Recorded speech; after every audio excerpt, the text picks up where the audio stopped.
জহর সরকারের পদত্যাগ ঘোষণার পর কুণাল ঘোষকে ফের রাজ্যসভায় পাঠানোর দাবি। কুণাল ঘোষকে আবার রাজ্যসভায় পাঠানো হোক। সোশ্যাল সাইটে পোস্ট টিএমসিপি নেতা সন্দীপন মিত্রের। মমতা বন্দ্যোপাধ্যায়ের উচিত এই ধরনের অভিজাত লোকদের টিকিট দেওয়া বন্ধ করা। সাংসদ পদে সুযোগ সুবিধা ভোগ করা ছাড়া গত 3 বছরে দলের জন্য কি করেছেন জহর সরকার? সোশ্যাল সাইটে প্রশ্ন তুলে পোস্ট টিএমসিপি নেতা সন্দীপন মিত্রের। আরজি কর কাণ্ডের প্রতিবাদ, তৃণমূলের সাংসদ পদ ছাড়ছেন জহর সরকার। মমতা বন্দ্যোপাধ্যায়কে চিঠি দিয়ে সাংসদ পদ ছাড়ার ঘোষণা জহর সরকারের। তিনি লিখছেন, কিছু আমলা এবং দুর্নীতিগ্রস্তের পেশি শক্তির আস্ফালনই মানুষের এই স্বতঃস্ফূর্ত ক্ষোভের কারণ। আরজি কর কাণ্ডে আপনার সক্রিয় হস্তক্ষেপ আশা করেছিলাম। এখন সরকার যে পদক্ষেপ করছে খুবই সামান্য, অনেক দেরি হয়ে গিয়েছে। 2022-এ সংবাদ মাধ্যমে তৎকালীন শিক্ষামন্ত্রী দুর্নীতির খোলাখুলি প্রমাণ দেখেছিলাম। দুর্নীতি রুখতে দলকে সক্রিয় হতে বলায় অনেক বর্ষীয় নেতা হেনস্থাও করেছিলেন। আপনি দুর্নীতির বিরুদ্ধে আপনার লড়াই চালিয়ে যাবেন এই আশায় তখন পদত্যাগ করিনি। রাজ্যের এই দুর্নীতি এবং দলের নেতাদের একাংশের দাপট দেখে আমি হতাশ, লিখছেন জহর সরকার।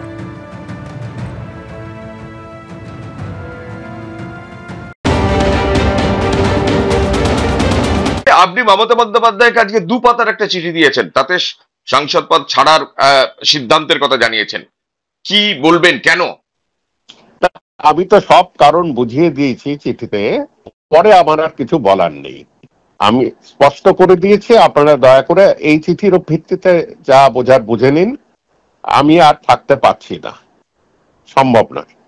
আপনি কদিন আগে একটা টুইট করেছিলেন সন্দীপ ঘোষ বিষয়ে, হ্যাঁ, এবং পার্থ চট্টোপাধ্যায় যখন গ্রেপ্তার হয়েছিলেন তারপরেও মুখ খুলেছিলেন, সে কথা উল্লেখ করেছেন চিঠিতে। দুর্নীতির কথা স্পষ্ট করেছেন। মূলত অভিযোগ কি আরজি কর কাণ্ড এবং দুর্নীতি?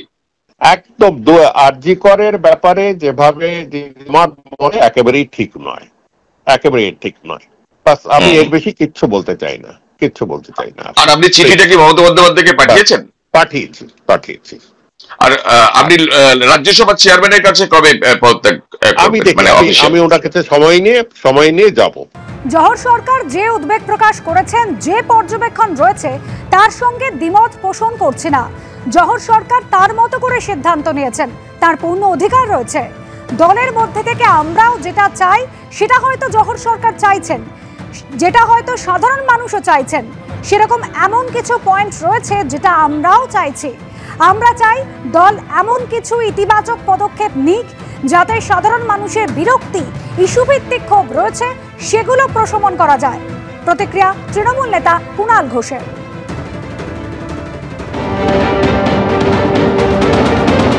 উনি যে উদ্বেগগুলি প্রকাশ করেছেন বা ওনার যে কিছু কিছু পর্যবেক্ষণ রয়েছে, তার কিছু বিষয়ের সঙ্গে কোনো রকম দ্বিমত পোষণ করছি না।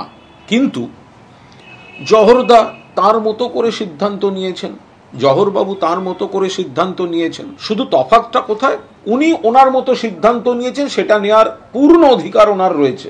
সেখানে আমরা দলের মধ্যে থেকেই আমাদের যে বক্তব্য, আমরাও যেটা চাই, যেটা হয়তো জহর সরকার চাইছেন, যেটা হয়তো সাধারণ মানুষ চাইছেন, সেরকম এমন কিছু পয়েন্ট আছে সেটা আমরাও চাইছি। কিন্তু আমরা সেটা মমতা বন্দ্যোপাধ্যায় বা অভিষেক বন্দ্যোপাধ্যায়ের নেতৃত্বে দলের মধ্যে থেকে আমরা চাই দল এ বিষয়ে এমন কোনো ইতিবাচক ভিজিবল পজিটিভ স্টেপ নিক যাতে সাধারণ মানুষের যে কিছু প্রশ্ন, কিছু বিরক্তি, কিছু ইস্যু ভিত্তিক ক্ষোভ আছে সেগুলোকে প্রশমন করা যায়।